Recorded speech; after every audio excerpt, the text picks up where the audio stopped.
ಗುರುಗಳೇ, ಎಲ್ರದ್ದು ಭೋಜನ ಆಯಿತು. ಬಹಳ ಸಂತೋಷ.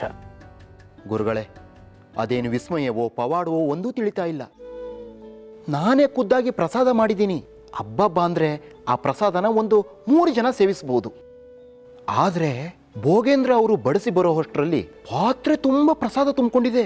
ಅದನ್ನೂ ಬಡಿಸಿ ಬಂದರು, ಮತ್ತೆ ತುಂಬಿಕೊಂಡಿದೆ. ಅದೇನು ಅಕ್ಷಯ ಪಾತ್ರೆಯೋ ಒಂದು ತಿಳಿತಾ ಇಲ್ಲ. ಇರಲಿ, ಅದನ್ನು ಚೆಲ್ಲಿ ವ್ಯರ್ಥ ಮಾಡಬೇಡಿ. ಬೆವರು ಸುರಿಸಿ ಕಷ್ಟಪಟ್ಟು ರೈತ ಬೆಳೆದಿರುವ ಬೆಳೆ ನದಿಗೆ ತೆಗೆದುಕೊಂಡು ಹೋಗಿ ಹಾಕಿ. ಜಲಚರಿಗಳಿಗಾದರೂ ಆಹಾರವಾಗುತ್ತದೆ. ಭಟ್ರೆ, ತಗೊಂಡೋಗಿ. ಆಚಾರ್ಯರೇ, ನೀವೇ ಹೋಗಿ ಬನ್ನಿ. ಮನುಷ್ಯರಿಗಷ್ಟೇ ಅಲ್ಲ, ಮೀನುಗಳಿಗೂ ಆಹಾರ ಕೊಟ್ಟ ಪುಣ್ಯ ನಿಮಗೆ ಲಭಿಸುತ್ತದೆ. ಆಗಲಿ ಗುರುಗಳೇ. ಬನ್ರಿ ಭಟ್ರೆ. ಆಚಾರ್ಯರೇ, ಇಂದು ನೀವು ನೀಡಿದ ದವಸ ಧಾನ್ಯದಿಂದ ಸಮಸ್ತರಿಗೂ ಪ್ರಸಾದ ವಿತರಣೆಯಾಯಿತು ಮತ್ತು ಆ ಮಹಾಪುಣ್ಯ ನಿಮಗೆ ಲಭಿಸುತ್ತದೆ. ಬನ್ನಿ ಹೀಗೆ.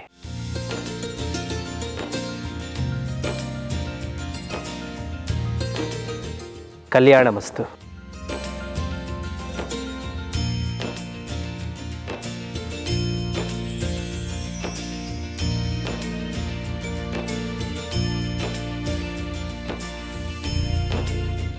ಗುರುಗಳೇ, ನಾನು ಮಠದ ಪರಮ ಭಕ್ತ. ನಮ್ಮ ತಾತನ ಕಾಲದಲ್ಲಿ 100 ಮೂಟೆ, ಅಪ್ಪನ ಕಾಲದಲ್ಲಿ 100 ಮೂಟೆ, ನನ್ನ ಕಾಲದಲ್ಲೂ 100 ಮೂಟೆ ದವಸ ತಂದಿದ್ದೇನೆ. ಇಷ್ಟೆಲ್ಲ ಮಠದ ಸೇವೆ ಮಾಡಿದರೂ 2 ಬೊಗಸೆ ಅಕ್ಕಿ ತಂದವರ ದವಸದಿಂದ ಪ್ರಸಾದ ಮಾಡಲು ಹೇಳಿದ್ದೀರಿ. ಈಗ ಅವರಿಗೇ ಮೊದಲು ಅಕ್ಷತೆ ಕೊಡ್ತಾ ಇದ್ದೀರಾ. ಮೊದಲು ಬಂದವನು ನಾನು. ನನ್ನ ಬೇಡಿಕೆ ಈಡೇರಿಸಬೇಕಾದ್ದು ನ್ಯಾಯ ಅಲ್ಲವೇ? ಮಂತ್ರಾಕ್ಷತೆ ಮೊದಲು ನನಗೇ ನೀಡಬೇಕಲ್ಲವೇ? ಯಾರಿಗೆ ಮೊದಲು ಯಾರಿಗೆ ಕೊನೆ ಎಂದು ನಿರ್ಧಾರ ಮಾಡಲು ನಾವು ಯಾರು ಆಚಾರ್ಯರೇ? ಗಿಡದ ಮೇಲಿನ ಹೂವು ಹರಿಯ ಮುಡಿಗೆ ಏರಲು ಮಧ್ಯ ಒಬ್ಬರು ಇರಬೇಕಲ್ಲವೇ? ಹಾಗೆ ನಾವು ಶ್ರೀಹರಿ ನಡೆಸಿದಂತೆ ನಡೆಯುವವರು. ನಮಗೆ ಯಾರ ಬಗ್ಗೆಯೂ ಮೇಲು ಕೀಳು, ಮೊದಲು ಕೊನೆ ಎಂಬ ಭೇದ ಭಾವವಿಲ್ಲ. ಭಕ್ತರೆಲ್ಲರೂ ಭಗವಂತನಿಗೆ ಪ್ರಿಯರೇ. ತಾವೂ ಬನ್ನಿ.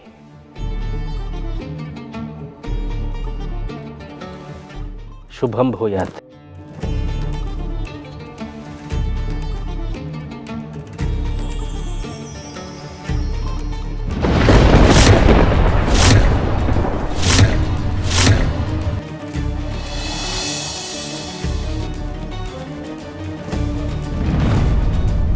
ಗುರುಗಳೇ, ಮಂತ್ರಾಕ್ಷತೆ ಕಪ್ಪಾಗಿದೆ.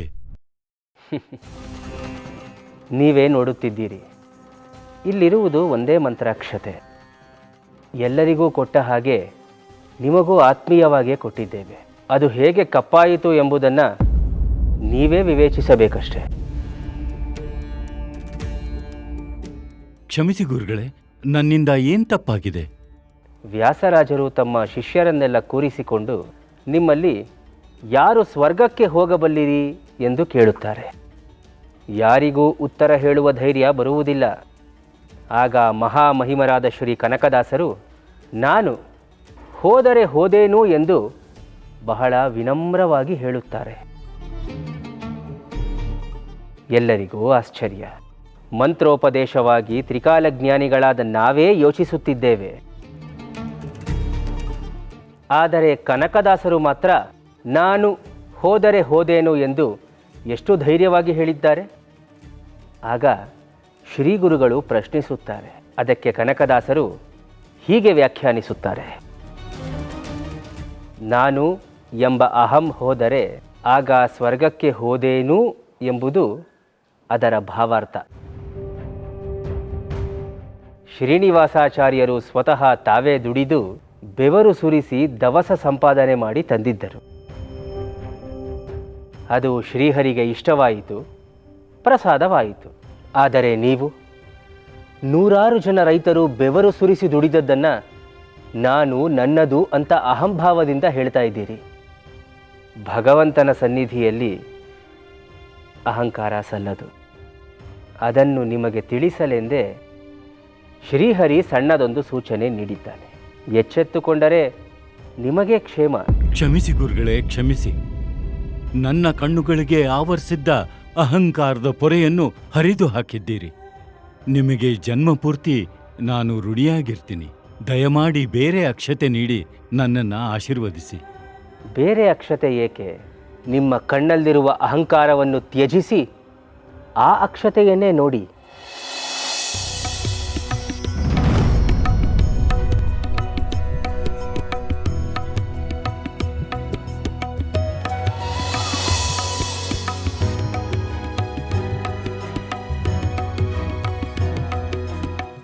ಗುರುಗಳೇ, ಅಕ್ಷತೆ ಹಾಗೇ ಇದೆ. ಈಗ ನನ್ನ ತಪ್ಪಿನ ಅರಿವಾಯಿತು. ಇನ್ನೆಂದೂ ನಾನು ಅಹಮ್ಮನ್ನು ತೋರಿಸುವುದಿಲ್ಲ. ದಯಮಾಡಿ ನನ್ನನ್ನು ಕ್ಷಮಿಸಿ. ಪಶ್ಚಾತ್ತಾಪ ಪಡುವ ಪಾಪಿಷ್ಠನಿಗೂ ಸ್ವರ್ಗ ಪ್ರಾಪ್ತಿಯಾಗುತ್ತದೆ ಎಂದು ಶಾಸ್ತ್ರ ಹೇಳುತ್ತದೆ. ತಪ್ಪನ್ನು ತತ್ಕ್ಷಣ ತಿದ್ದುಕೊಳ್ಳುವುದು ದೊಡ್ಡತನ. ಶ್ರೀಹರಿ ನಿಮ್ಮೊಂದಿಗಿದ್ದಾನೆ. ಹೋಗಿ ಬನ್ನಿ. ಶುಭವಾಗು.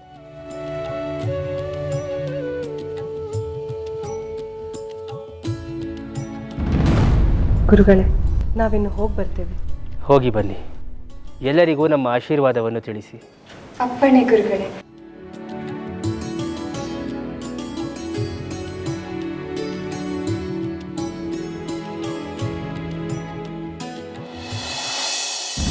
ಛೇ! ನಮ್ಮ ಜೀವನದಲ್ಲಿ ಅಖಂಡ ದಕ್ಷಿಣ ಭಾರತದ ಸಾಮ್ರಾಟನಾಗಬೇಕು ಎಂಬ ಬಹುದೊಡ್ಡ ಕನಸು ಕಂಡಿದ್ದೆವು. ಆದರೆ ನಮ್ಮ ಕನಸು ನುಚ್ಚು ನೂರಾಗಿ ಹೋಯಿತು. ಮೈಸೂರು ಅರಸರು, ವೆಲ್ಲೂರು ರಾಜರು, ಮದುರೈ ಮಹಾ ಸಂಸ್ಥಾನದ ಮೇಲೆ ಹೂಡಿದ ಯುದ್ಧಗಳೆಲ್ಲವೂ ಸೋಲಿನ ಕಹಿಯಲ್ಲೇ ಮುಗಿದವು. ನಮ್ಮ ಮಂತ್ರಿಗಳು ಮೂರ್ಖರು, ಅಧಿಕಾರಿಗಳು ಅವಿವೇಕಿಗಳು, ಇನ್ನು ಸೈನಿಕರೋ ರಣಹೇಡಿಗಳು. ಯುದ್ಧ ಭೂಮಿಯಲ್ಲಿ ಎಂದೂ ಎದೆಯೊಡ್ಡಿ ಹೋರಾಡುವ ಕಿಚ್ಚನ್ನೇ ತೋರಲಿಲ್ಲ. ಸೋಲಿನಿಂದ ನನ್ನ ರಕ್ತ ಕುದಿಯುತ್ತಿದೆ. ಯುದ್ಧ ಮಾಡಬೇಕೆಂಬ ಹುಮ್ಮಸ್ಸಿನಲ್ಲಿ ಹೃದಯ ಚಡಪಡಿಸುತ್ತಿದೆ. ಆದರೆ ಎಲ್ಲವೂ ವ್ಯರ್ಥ ವ್ಯರ್ಥ. ಮಹಾರಾಜರು ಕ್ಷಮಿಸಬೇಕು. ಯುದ್ಧ ಮಾಡಲು ಹುಮ್ಮಸ್ಸಿದ್ದರೆ ಸಾಲದು, ತಕ್ಕಷ್ಟು ಸಿದ್ಧತೆಯೂ ಇರಬೇಕು. ಶತ್ರುಗಳು ನಮಗಿಂತ ಪ್ರಬಲವಾಗಿರುವಾಗ ಶಸ್ತ್ರಾಸ್ತ್ರಗಳ ಸಂಗ್ರಹವಿಲ್ಲದೆ, ಸಮಬಲದ ಸೈನಿಕರಿಲ್ಲದೆ ರಣರಂಗಕ್ಕೆ ಧುಮುಕಿದ್ದು ನಮಗೆ ಬಹಳ ದುಬಾರಿಯಾಯಿತು. ಸಾವಿರಾರು ಸೈನಿಕರು ಅಸುನೀಗಿದರು.